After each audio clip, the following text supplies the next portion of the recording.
आणि देवाचे खूप महान सेवक जगात होऊन गेले. बिली ग्रॅम यांचं असं म्हणणं आहे, त्यांच्या एका संदेशामध्ये ते बोलत होते आणि ते म्हणतात, मला जाणून घ्यायचंय की संदेश ते चुकीचे होते का. मला जाणून घ्यायचंय येशू ख्रिस्त चुकीचा होता का. मला जाणून घ्यायचंय पौल चुकीचा होता का. मला जाणून घ्यायचंय पेत्र चुकीचा होता का. हाच प्रश्न मी तुम्हाला विचारतो. संदेश चुकीचे होते का. येशू चुकीचा होता का. येशू ख्रिस्तानंतर ज्याने खूप मोठी सेवा केली तो पौल चुकीचा होता का. पेत्र चुकीचा होता का. मग जर आम्ही म्हणतोय चुकीचे नव्हते, खूप चांगली गोष्ट आहे. पण ते जर चुकीचे असतील तर मग हे पवित्र शास्त्र आम्ही विसरून जाऊया. येशू चुकीचा असेल वचन विसरा. संदेश चुकीचे असतील वचन विसरून जा. पौल चुकीचा असेल वचन विसरून जा. पण जर ते बरोबर आहेत, एक गोष्ट आम्हाला समज नाही, जर ते बरोबर आहेत तर आपण थांबून दररोज देवाचं वचन वाचायला पाहिजे.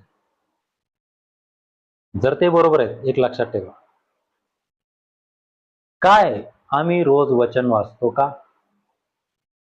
जर आम्ही म्हणतो येशू बरोबर आहे, संदेश ते बरोबर आहेत, पौल बरोबर आहेत, पेत्र बरोबर आहेत, मग प्रश्न निर्माण होतो, आम्ही दररोज त्याचं वचन वाचतो का. वाचतोय का.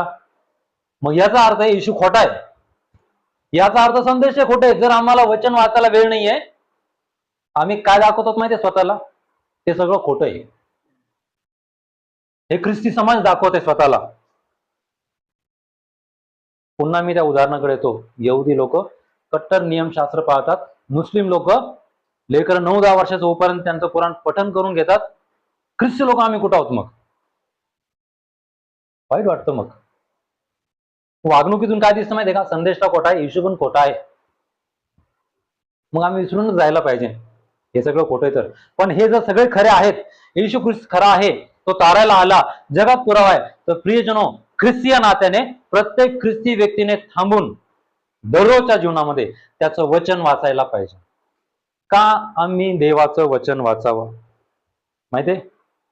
का आम्ही देवाचं वचन वाचावं हे आम्ही याचं उत्तर स्वतःला सांगणे. कारण या वचनामध्ये, या पवित्र शास्त्रामध्ये जीवनाच्या समस्याची उत्तरं आहेत. पण आम्ही का देवाचं वचन वाचावं.